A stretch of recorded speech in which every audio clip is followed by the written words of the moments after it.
local, un nouveau totem, donc au cours duquel il convient de danser. On va en parler tout de suite avec Stéphane Delaporte. Bonjour Stéphane. Bonjour Charlotte. Vous dirigez 366, qui est la régie de la PQR. Et à vos côtés, Paul Carrière, bonjour. Bonjour. Caillère et pas Carrière, excusez-moi. Oui, Caillère. Néanmoins, votre carrière vous a conduit aujourd'hui à la tête de MediaKeys, qui est donc un DSP et un acteur majeur de la tech en France. On pourrait résumer ça comme ça. Oui, en France et à l'international, on est dans 15 pays. Oui, exact. C'est une partie non négligeable de votre activité. Et vous le disiez aussi, vous payez vos impôts en France, donc en termes de local, vous êtes droit dans Voilà, on a décidé de laisser tout ça en France. Et la tech aussi. Voilà, sont à Montpellier. Quant à vous, Stéphane, le local donc, est le cœur de votre business depuis toujours. Et du coup, vous faites partie aujourd'hui des acteurs pour lesquels ça va. Oui, ça va. C'est vrai qu'on a créé cette entreprise il y a maintenant à peu près 6 ans, avec une idée qui était qu'on voyait bien qu'en fait la revendication du local, des territoires était quelque chose qui montait depuis pas mal d'années, depuis pas mal de mois, mais qui avait du mal à s'exprimer d'une façon rationnelle, expliquée et autour d'une structure qui permette de donner accès à toutes ces possibilités. Donc on a créé 366 dans cet esprit-là en se disant en fait on va faciliter l'accès à toutes les proximités de ce média, la PQR, et puis par extension à d'autres médias ou d'autres marques qui traitent aussi les proximités en un seul point central pour le marché national qui est 366. Donc c'est vrai que on bénéficie en parallèle de cela d'un phasing sociétal tout à fait positif, qu'on a vu monter. Dont on a parlé. Voilà, on a déjà parlé avant la crise des Gilets jaunes, et puis les crises du Covid n'ont fait que consolider cette position de 366 et du média PQR. Et alors, on parlait de totem, puisque je parlais d'une métaphore douteuse qui était de la danse autour du totem. Y a-t-il de plus en plus d'Indiens qui tournent autour? Oui, il y a beaucoup d'Indiens qui tournent autour, des Navarros, des Sioux, Oui, alors, non, quels sont les bons pas de danse? Parce que c'est vrai que c'est plutôt ça la question qu'il faudrait se poser. Je pense que les bons pas de danse, ils sont de 3 natures. La première nature, c'est qu'est-ce qu'on produit comme contenu. Donc le contenu produit doit correspondre à véritablement les attentes des populations qui sont sur ce territoire. Et donc c'est forcément du contenu d'hyper proximité serviciel et qui donne, et non pas qui danse aussi peut-être, et qui donne un sens social, économique, marketing, politique à ce qui est fait. Ça c'est la première brique. La deuxième brique, c'est que comme c'est du contenu d'hyper proximité, ça induit une confiance énorme. C'est vrai que les médias qui traitent la proximité d'une façon générale, il n'y a pas que nous, en tant que média PQR, il y en a d'autres. Les médias qui produisent du contenu d'hyper proximité sont crédités d'un taux de confiance tout à fait remarquable parce que, par essence même, c'est du contenu qui est vérifiable par tout un chacun.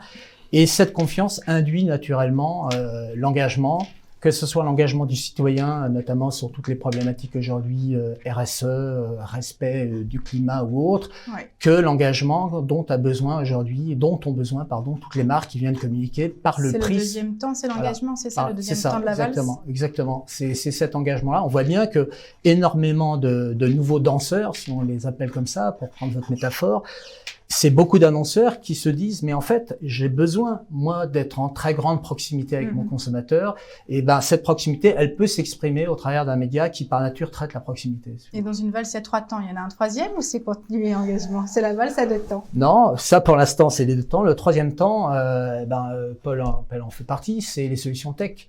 Voilà, et pour nous il était essentiel puisqu'on a un produit qui s'appelle Hexago dont la technologie est opéré par la technologie, par le système technique de MediaKeys. Et notre choix est pas anodin. Paul l'a dit tout à l'heure, ce sont des Français, certes internationaux, mais Français, qui sont implantés en France, qui paient leurs impôts en France, comme nous quelque part. Et donc on a choisi une solution qui, premièrement, correspondait à ce qu'on souhaitait, et deuxièmement, est une solution qui nous permet d'opérer d'une façon très efficiente ce qu'on appelle le multilocal digital. Et du coup, Paul, on s'est parlé un peu avant de se rencontrer sur ce plateau, et vous me disiez que pour vous, pour finir sur cette métaphore, mais j'y reviens plus après, mais c'était plutôt une histoire de figure géométrique, pardon. Non, c'est juste le gag de dire que les grands opérateurs américains travaillent juste, considèrent qu'un point de vente a juste un radius, et que nous, on a travaillé justement le véritable territoire du point de vente, et donc on travaille avec des polygones, ce qui change bien les choses. Donc c'est ça, c'est pas une histoire de... On n'est forcément pas, on tourne pas forcément... en polygone. Voilà, c'est ça. Mais ce n'est pas un détail, parce que c'est une techno qui a été très très compliquée à mettre au point, puisque en 50 millièmes de seconde, on doit déterminer où est la personne, et donc c'est vrai que le radius c'est simple, un polygone c'est beaucoup plus compliqué, mais je ne vais pas rentrer dans la technique. Dans le détail. Voilà. On parlait avec Xavier Guillon précédemment de l'enjeu du global, du local. C'est un peu le cœur de votre promesse, de réconcilier les deux. Alors nous, oui, c'est ça. C'est qu'en fait, on s'est dit qu'il fallait qu'on fasse une plateforme qui réconcilie le central et le local. C'est-à-dire que jusqu'à présent, quand en centrale, lancer une campagne locale, c'est un peu compliqué, jusqu'à la facture et le paiement. Donc on est allé jusqu'à la gestion administrative, et puis aussi, surtout, de reconsidérer le local. C'est-à-dire qu'aujourd'hui, le local, il n'y a pas de raison qu'ils aient un mauvais inventaire, avec du blind, etc. Nous, c'est 100% de transparence, etc. C'est pour ça qu'on travaille beaucoup aussi avec 366. Il y a des vrais éditeurs qui donnent du contenu, etc. Après, la précision en termes de data et la précision territoriale, comme je le disais. Donc ça, c'est très très important, parce que ça sert à rien de faire des pubs à côté de là où on n'est pas. Bah oui. Et aussi tous les outils de personnalisation locale, c'est-à-dire que automatiser ce qu'on appelle la DCO, toute cette personnalisation, qu'elle soit automatique, mais que ça aille aussi, qu'on puisse prendre une landing page, donc on aille aussi plus loin dans le funnel de conversion. Voilà. Et par rapport à cette notion de justement ne pas déprécier le local, est-ce que vous avez l'impression qu'il est apprécié à sa juste valeur aujourd'hui? De plus en plus, hein. Ouais. De plus en plus. Et le contexte, puisqu'on va vivre à terme, vous avez vu les annonces de certaines plateformes sur les sujets des cookieless, etc. Donc on va vivre de plus en plus dans un monde sans cookies ou avec moins de cookies. Et donc le contexte environnemental dans lequel vont être publiées les publicités, qu'elles soient digitales d'ailleurs ou classique, enfin classique c'est déjà le cas, va devenir de plus en plus essentiel. Donc ce qui est important, c'est le lien entre ce qui est produit comme contenu, la qualité de ce contenu et la techno qui donne la possibilité de l'opérer.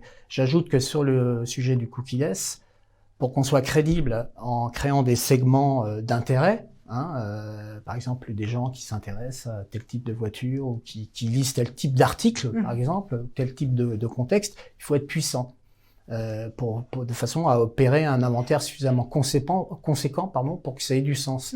Et ce qui est le cas de la PQR. On a presque 35 millions de visiteurs uniques au dernier chiffre de médiamétrie digitale. Pas si loin des mastodontes américains. On est la première expression média en France, puisque devant vous avez Google qui est à 46 millions, Facebook doit être à 46 aussi, et puis il y a YouTube et il y a 366. Donc en fait, la première expression digital en tant que média en France, c'est 366. Donc c'est ça qui est intéressant, c'est de faire croiser trois items, la proximité, la puissance et la technologie qui permet de l'opérer d'une façon efficiente. Et justement, vous fournissez cette techno depuis quelques années. Vous êtes sur ce marché du local, un observateur aussi. On est cookieless aussi. Et cookieless. Vous notez vraiment un basculement aujourd'hui? Alors, il y a ça, oui, et il y a aussi un autre problème, en tout cas en ce qui concerne Internet, c'est que quand on lance une campagne nationale, on n'a pas la même pression qu'on soit à Vierzon ou à Asnières. Et que ça, donc, les grandes agglomérations ont tendance à être bénéficiaires des campagnes. Et donc, nous, on propose aussi des produits qui permettent une garantie de pression territoriale que par exemple le concessionnaire de Vierzon ait la même pression publicitaire au regard de sa population que celui d'Asnières. Voilà. Toute proportion gardée. Tout à fait. Donc ça, c'est un travail qui demande du découpage, de créer plein de campagnes en une, etc., etc. Et donc on a automatisé ça au maximum. Donc la décentralisation de l'achat média est à l'œuvre. Voilà. Mais même quand c'est national et quand on fait du multilocal, on a quand même besoin de faire du multilocal. D'un point d'entrée principal. C'est pour ça que le hub de 366 a été créé, en fait. C'est que, En fait, on offre, vous m'avez posé la question tout à l'heure, finalement, pourquoi ça va bien, mais je pense qu'une des explications, c'est celle qu'on a dit, c'est le funding sociétal et tout ce qui a été fait, mais c'est aussi le fait d'avoir rendu simple, en fait, l'accès à quelque chose d'assez complexe. Qui est la multiplicité qui vient d'être expliquée. C'est vrai qu'il y a des niveaux de pression qui doivent être différents, il y a des expressions qui sont différentes, et il faut rendre ça le plus simple possible d'accès à un marché national parisien qui est lui-même très disrupté dans ses structures, dans ses spécialités, etc. Et donc, il faut qu'on aille vite et qu'on soit simple et qu'on soit souple. Comme autour de cette table, finalement. Voilà. Merci d'avoir rendu simple ce sujet qui n'était pas tant que ça. Merci à vous de nous avoir suivis et on vous retrouve dans quelques semaines pour le prochain numéro de Mobile Culture.